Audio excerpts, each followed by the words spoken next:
Que a paz e a bênção divina acompanhem o dia de todos que nos ouvem. É, um ótimo dia para todo mundo que está acompanhando a nossa exploração de hoje. Bom, imaginem uma instituição que reivindica, tipo, ter um impacto absoluto e transformador no mundo inteiro.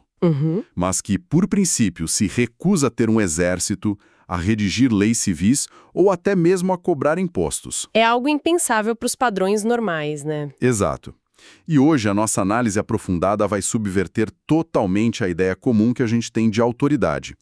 Nós vamos mergulhar nas páginas de um livro clássico, A Teologia Sistemática, de autoria de Louis Berkhof. Uma obra de peso, com certeza. Sim, e nós vamos focar especificamente numa seção bem particular chamada O Poder da Igreja. Que é um título que já gera, assim, um monte de suposições na cabeça de quem escuta. Com certeza. E a grande missão deste nosso estudo hoje é justamente entender o que a palavra poder significa de verdade quando aplicada a esse contexto da igreja. Porque a gente precisa deixar claro logo de cara, não se trata de exércitos, né? Nem um pouco. Ou de dominação política. Nem um pouco. Segundo Berkhof, a gente está falando de uma estrutura ministerial e espiritual que ele detalha de uma forma, assim, incrivelmente meticulosa. E eu confesso que estou muito animado com a clareza com que ele organiza tudo isso. É uma desconstrução essencial para todos que acompanham a nossa discussão, porque o conceito de poder na nossa cultura está intrinsecamente ligado àquela capacidade de, sabe, obrigar alguém a fazer algo. Força bruta mesmo. Exato. Ou por leis estatais, polícia, essas coisas. É algo muito externo, muito palpável. Verdade. E compreender como o Berkhof estrutura esse conceito muda completamente a forma como as pessoas enxergam a função social e, claro, a função espiritual da igreja. Muda o paradigma todo, né? Demais. Ele tira totalmente o foco do poder como dominação e coloca no poder como serviço. E ele divide isso em 3 esferas muito claras que a gente vai explorar. Certo. Vamos desvendar isso. Antes de explorarmos o que a igreja faz na prática, tipo, dia a dia, a gente precisa entender de onde vem essa autoridade. A raiz da coisa toda. Isso. Berkhof argumenta que Jesus fundou a igreja e é a sua cabeça, num sentido orgânico, sabe, de dar vida mesmo. Mas ele também é o rei, num sentido mais administrativo. Ou seja, o poder vem diretamente de Cristo. Sim, e o texto usa aquela imagem bem famosa, né, das chaves do reino dos céus que foram dadas a Pedro. Perfeito. Mas como isso funciona na prática para quem está ouvindo a gente agora e tentando visualizar? Aqui entra uma analogia que me parece muito útil. Manda bala. A igreja, segundo essa visão, não é uma nação soberana com um exército próprio. Ela atua puramente como uma embaixada. O que é fascinante é que é o contraste profundo que isso gera, sabe? Pensa bem, uma embaixada. Né? Os embaixadores não inventam as próprias leis. Exato. Eles não acordam de manhã e falam tipo, hoje eu vou declarar guerra. Eles só executam as ordens do rei soberano do país de origem deles. É um poder estritamente ministerial e espiritual. E espiritual ali significa que é dado pelo Espírito Santo, focado na condição interna da pessoa, sem nenhum pingo de força física. Nenhuma coerção. Zero. E aí a gente vê o contraste com o Estado. O Estado atua sobre a condição externa, civil. Ele usa força coercitiva, ele tem que usar a polícia para manter a ordem. É de fora para dentro. Isso, enquanto a igreja, na visão do autor, atua para livrar a pessoa da escravidão espiritual, através da verdade, da moralidade, é um serviço, uma diaconia. E é por isso que ele critica tanto a igreja de Roma no texto, né? Exatamente. O Berkhof aponta que, historicamente, a igreja de Roma teria errado ao insistir no poder temporal, ao tentar misturar as coisas e ter poder sobre o Estado civil. Misturar as jurisdições acaba corrompendo as duas, segundo ele. Com certeza. Mas assim, se a igreja é essa embaixada espiritual e, bom, não tem força policial, como ela se comunica? Boa pergunta. Qual é a mensagem principal dela num mundo cheio de, sabe, ruídos e ideias concorrentes? Isso nos leva à primeira das 3 esferas de poder. O poder dogmático. Ou, em latim, a potestas dogmática. Isso, os termos técnicos aí. Mas trocando em miúdos é basicamente o poder de preservar e pregar a verdade. E o Berkerhoff divide isso em 4 tarefas. 4 tarefas, vamos lá. A primeira é a preservação da palavra. A igreja, defende a verdade contra o erro. Ela guarda o depósito da fé. Como um embaixador que não pode alterar a carta do seu rei, certo? Perfeita analogia. E a segunda tarefa é a ministração da palavra e dos sacramentos. Que seria a evangelização. Evangelização para o mundo externo, sim, mas também edificar os santos lá dentro para a galera amadurecer na fé. Entendi. Mas aí vem a terceira tarefa que eu achei meio, não sei, burocrática talvez, que é a estruturação de símbolos e confissões, os famosos credos.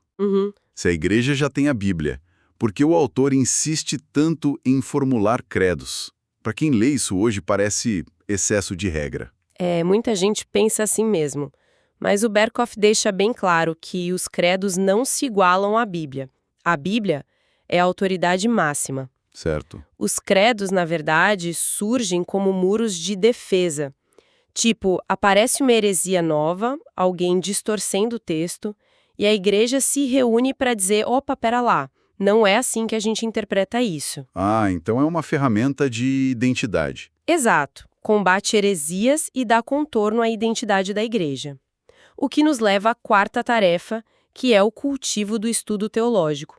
Cavar mais fundo nos tesouros da Escritura. E aqui no texto tem uma crítica bem pesada do autor, né? Ele relata que líderes que ele chama de modernistas abraçaram críticas hostis à Bíblia. Nossa, ele pega pesado nessa parte. Pega, mesmo.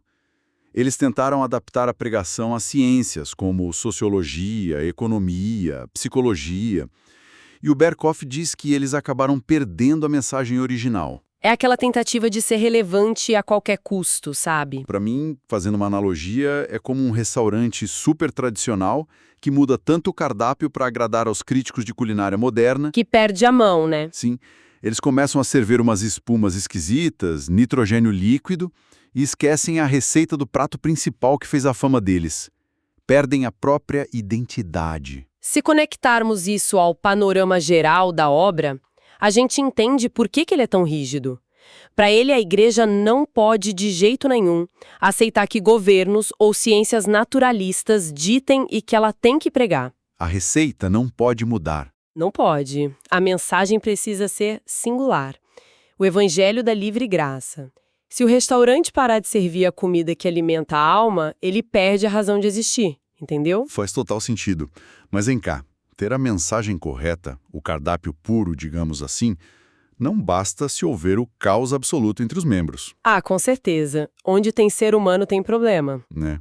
E daí surge a necessidade da segunda esfera, o poder de governo e disciplina, a postas governança. Que é subdividida em 2 partes fundamentais. Quais seriam? A primeira é estabelecer ordem, ou seja, impor as leis de Cristo, criar os cânones internos para organizar a casa. E a segunda? A segunda é exercer julgamento, a disciplina mesmo. Aqui é onde a coisa fica realmente interessante.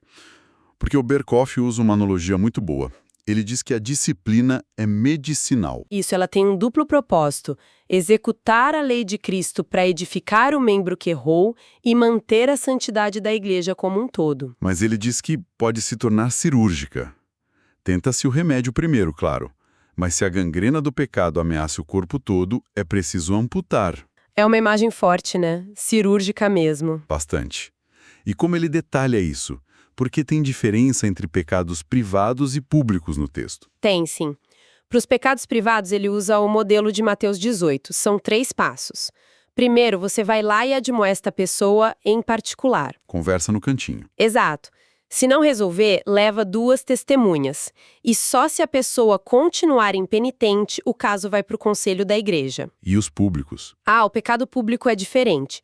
Se causou escândalo geral, não tem essa de esperar. O conselho tem que agir imediatamente para proteger a congregação. Caramba! E aí entra a tal da disciplina extrema, que muita gente hoje acha meio assustadora, aqueles 3 estágios que ele menciona. Sim, a excomunhão. Mas não é algo feito num ataque de fúria, sabe? É bem metódico.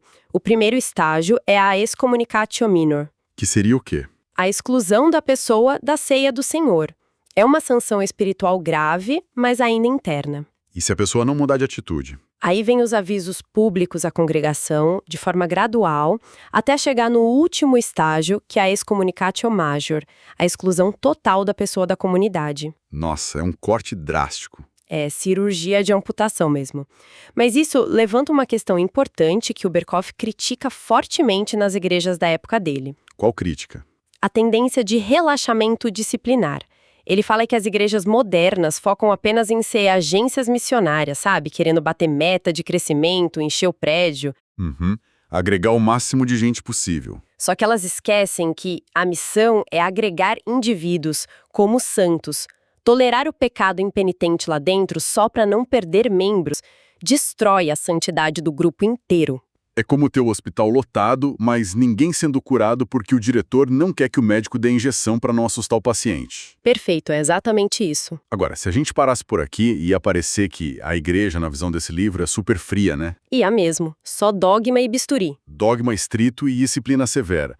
Mas felizmente o texto traz um contrapeso vital. A igreja também tem um coração operante. Ufa, ainda bem. Né? E essa é a terceira esfera, o Ministério da Misericórdia. Que lida justamente com o sofrimento físico e as necessidades materiais das pessoas. E ele começa analisando o dom carismático de cura. O que eu achei curioso é a postura dele sobre isso. O Berkoff tem uma visão chamada cessacionista. Ele argumenta que esses dons milagrosos de cura instantânea eram restritos ao período dos apóstolos para validar a mensagem que estava sendo revelada ali no começo. Então ele acha que não acontece mais hoje. Ele argumenta que cessou como uma norma. Por isso ele exige provas rigorosíssimas contra o que ele chama de curas falsas ou sugestões mentais modernas. Entendi. Mas se o milagre instantâneo não é a regra, a igreja não pode simplesmente cruzar os braços para o sofrimento, certo? De jeito nenhum. É aí que entra o ministério ordinário de beneficência. Os diáconos. Lá de Atos capítulo 6, né? Isso. Eles surgiram para organizar a caridade, mas o texto frisa que não é só para dar dinheiro ou distribuir comida. Não é um guichê de banco. Não, eles têm que instruir e consolar com o amor cristão. O pão material tem que vir acompanhado do conforto espiritual. Então, o que tudo isso significa para o mundo de hoje? Porque a crítica que ele faz a seguir sobre o bem-estar estatal é bem, digamos, polêmica. É uma das partes mais contundentes do texto. Ele faz uma crítica severa sobre deixar o cuidado dos pobres inteiramente para o Estado. Para muita gente que nos escuta, isso parece o caminho mais lógico, né? O governo cobra imposto, tem mais recursos. Sim, a burocracia estatal é gigante. Parece eficiente. Mas o Berkoff diz que fazer isso empobrece a vida espiritual da igreja. Empobrece a igreja e, pior ainda, priva os necessitados de algo essencial. O Estado dá o cheque, mas não dá o consolo pastoral, não dá o amor cristão que a pessoa precisa. É uma máquina fria. É como trocar o abraço de uma família por um formulário de repartição pública. Exatamente isso. A burocracia estatal não tem alma. O que, no fundo, sintetiza muito bem essa visão do autor, não acha? E misericórdia formam um tripé inseparável. Um tripé. Isso. A visão dele é claríssima. A igreja possui um ecossistema próprio, completo, e ela não pode terceirizar nenhuma dessas três frentes para os poderes civis. O Estado não dita o dogma, não exerce a disciplina espiritual e não deve monopolizar a misericórdia. Perfeito. É uma linha muito nítida entre as duas esferas. É uma estrutura fascinante e que, sem dúvida, desafia bastante o modo como a gente organiza a sociedade hoje. E eu acho que isso nos deixa com uma reflexão final muito provocativa para quem nos ouve. Manda lá. Se o poder da igreja é puramente espiritual e ministerial, funcionando mesmo como essa embaixada, o que acontece com a sociedade como um todo quando as pessoas simplesmente esquecem desse papel? Boa pergunta. E mais, o que acontece quando a gente passa a exigir que o governo civil, que o Estado faça o trabalho que deveria ser da igreja, seja na monopolização da caridade ou, pior, tentando impor uma moralidade pelo uso da força civil. O que acaba gerando um autoritarismo gigante, né? Exato. Como isso afeta a essência das duas instituições? É algo para se pensar muito seriamente. Uma reflexão pesada e muito necessária para todos que acompanham o nosso estudo. Bom, teremos um novo episódio desse mesmo livro. Isso mesmo, fiquem ligados. Deus abençoe todos os ouvintes.